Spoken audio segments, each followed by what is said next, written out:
হরে কৃষ্ণ। হরে কৃষ্ণ, তুমি কেমন হরে আছো? কৃষ্ণ, আমি ভালো আছি। তোমার নাম কি? অর্পণদাস। অরবিন্দর। আচ্ছা,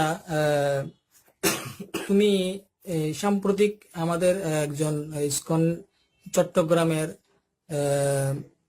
গৃহস্থ কাউন্সিলের একজন প্রধান সদস্য বলরাম করুণা প্রভুকে তুমি কিছু অভিযোগ দিয়েছো, যে লিখিতভাবে এবং ভিডিও আকারে দিয়েছো।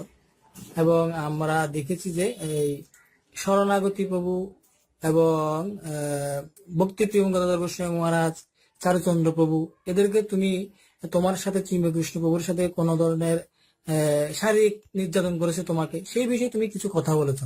হ্যাঁ, আমি তোমাকে কিছু প্রশ্ন করব, তুমি সত্য সত্য কথাগুলো বলবা, ঠিক আছে? তুমি কি শারীরিক ভাবে সুস্থ আছো? হ্যাঁ। মানসিক ভাবে সুস্থ আছো? হ্যাঁ। আচ্ছা, তুমি গুরুকুলে কখন থেকে জয়েন করেছো? 2017। 2017 নাকি 16? 17। 17। আচ্ছা আচ্ছা আচ্ছা। তো চিন্ময়কৃষ্ণ আসলে অ্যাকচুয়ালি ঘটনাগুলো আমাকে বলো তো, যে চিন্ময়কৃষ্ণ বাবু তো একজন ব্রহ্মচারী এবং পণ্ডিত ধামের অধ্যক্ষ, তোমার সাথে কি ঘটনা হয়েছে? আমাকে মানে রুমের মধ্যে মেসেজ করতে নিয়ে যেত, নিয়ে গিয়ে মানে যে কাজ সমকামিতা বলে সেটা করে। তো সমকামিতা মানে কি? এটা কি কি ধরনের মানে যৌন কাজ বলে। কিভাবে করতো? বলতো যে এদিকে এটা চুমু এরকম। তোমাকে কি, তোমার সাথে কি এই, অর্থাৎ আমি তোমাকে সরাসরি বলি, যেহেতু তোমার বয়স কত এখন? 16। 16 বছর। হ্যাঁ, তো তোমার সাথে প্রথমে কখন, একদম প্রথম কোন দিন বা কত মাস আগে এই ঘটনাটা ঘটেছে? 2 মাস আগে। মানে পুনরুদ্ধাম থেকে বের হওয়ার 2 মাস আগে। হ্যাঁ। হ্যাঁ, উনি কিভাবে ডাকতো তোমাকে? কখন, বা রাত্রে ডাকতো নাকি দিনে ডাকতো? রাত্রে। রাত্রে ডাকতো। রাত কয়টা বাজে? ধরেন 9টা, 9:30। 9টা, 9:30 বাজে। হ্যাঁ, ডেকে তোমাকে কি বলতো প্রথমে? বলতো মানে মেসেজ টেসেজ করতে বলতো। কিরকম ভাবে মেসেজ করতা? মানে হাত পা গুলো মানে ম্যানেজ করতাম, করে তারপর বলতো যে এরকম উনার পরনে কি থাকতো? গামছা। গামছা থাকতো। তোমার পরনে কি থাকতো? আমার মানে কাগজ ছিল ধুতি কাপড়, অর্থাৎ এই তোমাদের গুরুগুলোর ড্রেসটা থাকতো। হ্যাঁ। আচ্ছা আচ্ছা। তো তখন তোমাকে কিভাবে মেসেজ করতে বলতো?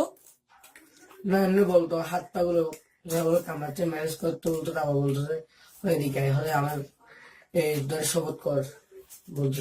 কি ধরে? ওরা কবচ টবচ ধরে কবচ ধরে শপথ করে কি বলতো? শপথ করে কি বলতো? হলে হচ্ছে আমার সাথে এগুলো করতে হতো, এগুলো কাউকে বলবি না। এগুলো মানে কোনগুলো কি করতো? মানে যে খারাপ কাজগুলো করতো সেগুলো কাউকে যেন না বলতে বলতো। আচ্ছা আচ্ছা। খারাপ কাজগুলো কি তুমি কি ওকে করতা নাকি ও তোমাকে করতো? ও আমাকে করতো। তোমাকে করতো না? মানে তোমার সাথে কতবার হয়েছে এরকম? আমার সাথে 2 বার হয়েছে। 2বার হয়েছে না? আচ্ছা, যদি তোমাকে যদি উপর থেকে বলা হয় যে এই শারীরিক সম্পর্কটা করলে ডিএনএ টেস্ট দিতে হয় যা প্রমাণস্বরূপ, হ্যাঁ, তুমি কি ডিএনএ টেস্ট দিতে প্রস্তুত আছো? হ্যাঁ। আচ্ছা আচ্ছা, ঠিক আছে। আরেকটা বিষয় হচ্ছে, এখন তুমি বলবা যে কখনো তুমি কি ওকে করেছো, বা তোমার জননেন্দ্রিয়ের মধ্যে মানে অর্থাৎ ধরেছে কখনো ও? হ্যাঁ। হ্যাঁ। হ্যাঁ হ্যাঁ। আচ্ছা ঠিক আছে। আচ্ছা, তোমার সাথে এই যে এই এই অবৈধ কর্মগুলো ঘটেছে, তুমি কি আর স্থানীয় কোনো ভক্তদেরকে জানিয়েছো? হ্যাঁ আমি জানিয়েছিলাম তিরুকে। আচ্ছা আচ্ছা আচ্ছা। তিরুপতি প্রভুকে জানিয়েছো, অর্থাৎ তিরুপতি প্রভু তখন পুণ্যের ধামে ছিল। ধামে ছিল তখন তিরুপতি প্রভু কি বলেছে তোমাদেরকে? বলছে যে এগুলো আমি জানি না, আমি এরকম শুনি না তো নিয়ে। তারপর অনেকদিন ধরে এরকম বলতেছে উনি আমাকে বলতে সত্যি এগুলো কিভাবে জানাচ্ছে। আমি একবার মানে শিক্ষকতার কথা বলতেছে একটু মধ্যে শুনেছিলাম। আচ্ছা আচ্ছা। পরবর্তীতে তোমরা কোথায় গিয়েছো? রংপুর চলে গিয়েছে। হ্যাঁ। মহারাজকে সমস্ত কিছু বলেছো? হ্যাঁ। আমাকে যে কথাটা বলছো সেম কথাটা কি মহারাজকে বলেছো? হ্যাঁ। তা ওনারা কি কোন ধরনের চিন্ময়কৃষ্ণ প্রভুর বিরুদ্ধে স্টেপ নিবে এরকম আশ্বাস দিয়েছে তোমাকে? না এরকম বলেনি, বলতো যে এগুলো খারাপ কথাগুলো বাদ দাও এরকম বলছিল মহারাজের। আচ্ছা আচ্ছা আচ্ছা। অর্থাৎ তোমাকে তো কোনো ধরনের আশ্বাস দেয়নি। আচ্ছা, সাম্প্রতিক চারুচন্দ্র প্রভু তোমার থেকে স্টেটমেন্ট নিয়েছে, তুমি কি ওনাকে সবকিছু বলেছো? হ্যাঁ বলেছি। উনি কি আশ্বাস দিয়েছে তোমাদেরকে? উনি কিছু বলেনি তেমন, বলতো যে পরে দেখা যাবে। এরপর আরো অনেকজনকে ডেকেছে, ডেকে এরপর আচ্ছা আচ্ছা আচ্ছা, ঠিক আছে। এখন তোমার সাথে যে চিন্ময়কৃষ্ণ প্রভু শারীরিক সম্পর্ক এবং তোমাকে অনেক নির্যাতন করেছে, বলাৎকার যাকে বলা হয়, যেটাকে সমকামিতা বলা হয়, হ্যাঁ, তো এগুলোর কি তুমি কি বিচার চাও? হ্যাঁ হুম। তোমার পড়ালেখার ক্ষতি হয়েছে এবং তুমি একটা মানসিক ভাবে হেজিটেশন ভোগ করছো, হ্যাঁ এগুলো তো আমাদের ইসকনের মধ্যে কোনো শিক্ষা নেই। ঠিক আছে, কোনোদিন কারো কাছ থেকে দেখেছো, কোনো বক্তব্য থেকে দেখেছো এগুলো? না এই নোংরামিগুলো? না ঠিক আছে, তাহলে ঠিক আছে, আমরা এগুলো তোমার কথা মতো, যেহেতু তুমি আমাকে এই কথাগুলো বলছো, হ্যাঁ, আমি কি করবো, এগুলো আমি, আমাদের নারগোপাল প্রভু আছেন, আমাদের গুরু মহারাজ আছেন এবং ঊর্ধ্বতন কর্মকর্তারা রয়েছেন, এগুলো আমি অ্যাপ্রুভ করবো, ওনাদেরকে আমরা সাবমিট। আসসালামু আলাইকুম বন্ধুরা, আশা করি যে যেখান থেকে শুনছেন সবাই মহান আল্লাহর অসীম রহমতে অনেক ভালো আছেন। বন্ধুরা, স্ক্রিনে যে বিশ্রী দৃশ্যগুলো আপনারা এতক্ষণ দেখছিলেন, এটা হলো গত এক সপ্তাহ যাবৎ বাংলাদেশ এবং ইন্ডিয়ার বিভিন্ন প্রচার মাধ্যমে, বিভিন্ন গণমাধ্যমে এবং সামাজিক যোগাযোগ মাধ্যমে সবচেয়ে আলোচিত এবং সমালোচিত ব্যক্তি চিন্ময় কৃষ্ণ দাসের অপকর্মের ভিডিও। এই ব্যক্তিটি কতটা জঘন্য প্রকৃতির চরিত্রের অধিকারী তা তো আমরা তার অপকর্মের ভিডিও এবং ভুক্তভোগী শিশুদের বক্তব্য থেকে আমরা অনুমান করতে পারছি। এখন আমরা দেখে আসি এই চিন্ময় মিত্র যেই ইসকনের নেতা ছিলেন, সেই ইসকন কর্তৃপক্ষ তার ব্যাপারে কি ধারণা পোষণ করছে। চলুন দেখে আসি। চিন্ময় কৃষ্ণ দাস, তার বিরুদ্ধে কিছু অভিযোগ আসছিল। অভিযোগ তদন্ত করার জন্য আমরা তাকে 3 মাস সময় দিয়েছিলাম। 3 মাস তুমি ওই পুণ্ডরিক ধামে ওই মন্দিরে থাকতে পারবেন না, অন্য জায়গা, অন্য আমাদের মন্দিরে অবস্থান করবেন, কারণ আমাদের ওই তদন্তের সিস্টেমটাই এরকম। যাকে তদন্ত করা হয় তাকে পদবি থেকে বহিষ্কার করা, মানে বাদ দেওয়া হয় এবং তার তদন্ত করে তার বিচার আমরা করি। কিন্তু সে, আমরা এই কথা বলাতে সে ওখান থেকে যায়নি এবং তারপরে আমাদের বিরুদ্ধে আরও কেস করেছে, যাই তো নেই, আর কেস করেছে এবং আমরা সেই তদন্ত এগোতে পারিনি, মানে ওখান থেকে যাইনি, তদন্ত এগোতে পারিনি এবং তখন তাকে আবারও আমরা একেবারে সরাসরি বহিষ্কারের নির্দেশ দেওয়া হয়েছে। এই হল 3 জনের কথা। অভিযোগটা কি, মানে নৈতিক স্খলন। এরা যেটা প্রমাণিত হয়েছে এবং সেও যায়নি এবং আমাদের চিন্ময়টা অভিযোগ আসছিল, আমরা তদন্তে ছিল। সিস্টেমটা হচ্ছে তদন্ত করার সময় তাকে 3 মাসের জন্য মন্দির ছেড়ে অন্য জায়গায় থাকতে হবে। কি করেছিলেন তিনি? নৈতিক স্খলন, যেটা আমরা যেটা বলে থাকি, নৈতিকতা আমাদের যেমন যেমন আমরা চিন্ময়টাতে এখন তদন্ত করছি, এখনো তদন্ত তার হয়নি, কিন্তু চিন্ময়, আমাদের এখানে চাইল্ড প্রোটেকশন টিম আছে, টিমের চেয়ারম্যান আছেন, উনি এটা আরো স্পষ্ট করে বলবেন। যৌন নিপীড়নমূলক কোনো ঘটনা? হ্যাঁ, আমাদের চাইল্ড প্রোটেকশন টিমের চেয়ারম্যান আছেন। উত্তরটা আমি দিচ্ছি। আমি Rishikesh Gaurav Das, child protection team ISKCON Bangladesh. তো করেছে যে তাদের সাথে চিন্ময় কৃষ্ণ খারাপ ব্যবহার করছেন, অর্থাৎ বাচ্চাদের সাথে আমরা খুবই স্ট্যান্ডার্ড বিহেভিয়ার, সবসময় ইন্টারন্যাশনাল লেভেলের স্ট্যান্ডার্ড আমরা বিলং করি বা তাদেরকে প্রোভাইড করি আমাদের সোসাইটিতে। তো তারা অভিযোগ করেছে তাদের সাথে মিসবিহেভ করেছেন বা মিসকন্ডাক্ট তাদের সাথে হয়েছে।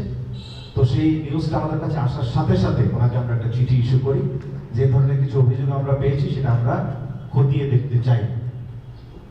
সেই চিঠি ওনাকে আমরা প্রোভাইড করেছি, কিন্তু উনি আমাদেরকে হেল্প করেননি। আমাদের নিয়ম হচ্ছে যার বিরুদ্ধে কোনো অভিযোগ পাবো সাথে সাথে তাকে সেই মন্দির থেকে আমরা সাময়িকভাবে 2 মাস 3 মাস যতদিন আমাদের ইনভেস্টিগেশন করতে লাগে তাকে অন্যত্র আমরা পাঠিয়ে দিই এবং তিনি কোনো রকমের অ্যাক্টিভিটিসের সাথে যুক্ত থাকতে পারবেন না।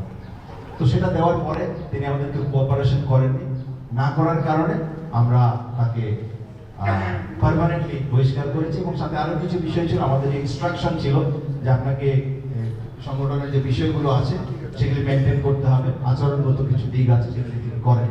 তো যেহেতু আপনারা জানেন যে এটা খুবই স্ট্যান্ডার্ড একটা সংগঠন, আমাদের 4টে বেসিক প্রিন্সিপাল আছে, একটা যদি কেউ ভঙ্গ করে তবুও তিনি এই সংগঠনের সদস্য হিসেবে বিবেচিত হবেন না।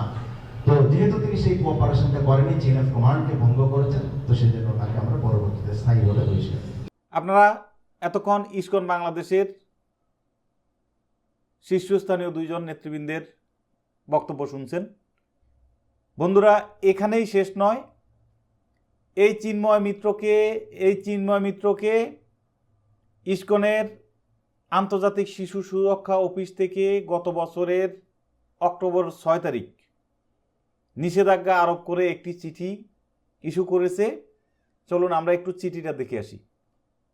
আপনারা এখন স্ক্রিনে দেখতে পাচ্ছেন যে এই চিঠিটি ইস্যু করা হয়েছে গত বছর অর্থাৎ 2023 সালের 6 অক্টোবর। চিঠিতে 5টি বিষয়ে তার উপর নিষেধাজ্ঞা আরোপ করা হয়েছে। 5টি নিষেধাজ্ঞার মধ্যে নাম্বার 1, চিন্ময় কৃষ্ণ দাসকে ইসকনের কোনো কাজে নেতৃত্বের ভূমিকায় রাখা যাবে না। নাম্বার 2, তিনি কীর্তনে নেতৃত্ব দিতে পারবে না। নাম্বার 3, ক্লাস পরিচালনা করতে পারবে না, এমনকি শ্রীলা প্রভুপাদের উপাসনা অনুষ্ঠানে অংশ নিতে পারবে না। 18 বছরের কম বয়সীদের সাথে যোগাযোগ করতে পারবেন না। এটা হলো তার বিরুদ্ধে যে অভিযোগগুলো উঠেছে তার মধ্যে সবচেয়ে ভয়ঙ্কর যে অভিযোগটি, তার সপক্ষে সবচেয়ে গুরুত্বপূর্ণ নিষেধাজ্ঞা। 5 নাম্বার হলো বাংলাদেশের ইসকনের কোনো কোর কমিটি বা সিপিটি কর্মকর্তারা অনুমোদন না দিলে তিনি ইসকনের কোনো সম্পত্তিতে রাত্রি যাপন করতে পারবেন না। চিঠিটি পাওয়ার 10 দিনের মধ্যে এই নির্দেশ বাস্তবায়ন করার জন্য বলা হয়েছে। এখন আপনি বলবেন, যে ইসকনের নেতা ছিলেন তিনি, সেই ইসকন থেকেই তাকে নিষেধাজ্ঞা দেওয়া হয়েছে। তার মানে ইসকনের কাছে, ইসকন যে তদন্ত কমিটিটা গঠন করেছে, তদন্ত কমিটির রিপোর্ট আপনারা দেখতে পাচ্ছেন। তাদের সাক্ষ্যে শিশুরা কী ধরনের বক্তব্য দিয়েছে। ইসকন ক্লিয়ার যে এমন একটি জঘন্য ব্যক্তিকে তাদের এই সংগঠনে রাখা তাদের সংগঠনের জন্য ভয়ঙ্কর বিপর্যয় ডেকে নিয়ে আসবে। তো এমন একটি ব্যক্তিকে নিয়ে আজকে যে ইন্ডিয়ার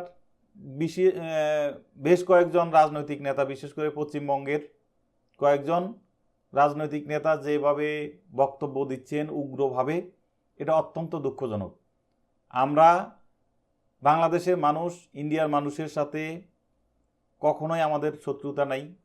আমরা একজন প্রতিবেশী রাষ্ট্রের নাগরিক হিসেবে একজন প্রতিবেশী রাষ্ট্রের নাগরিকদের প্রতি আমরা যেভাবে ভ্রাতৃত্ব রক্ষা করে চলা দরকার, আমরা সেই ধারণা পোষণ করছি।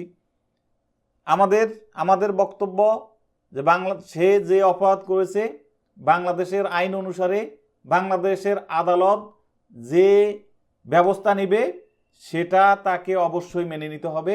সে কোনো আইনের ঊর্ধ্বে নয়, সে রাষ্ট্রের আইন অনুসারে আদালত যে ব্যবস্থা নেবে সেটাই চূড়ান্ত। এর বাইরের কোনো রাষ্ট্রের কোনো ভূমিকা আমরা মেনে নেব না। ধন্যবাদ সবাইকে। আবার দেখা হবে পরবর্তী কোনো ভিডিওতে। সে পর্যন্ত মহান আল্লাহ সবাইকে ভালো রাখুন। ধন্যবাদ সবাইকে।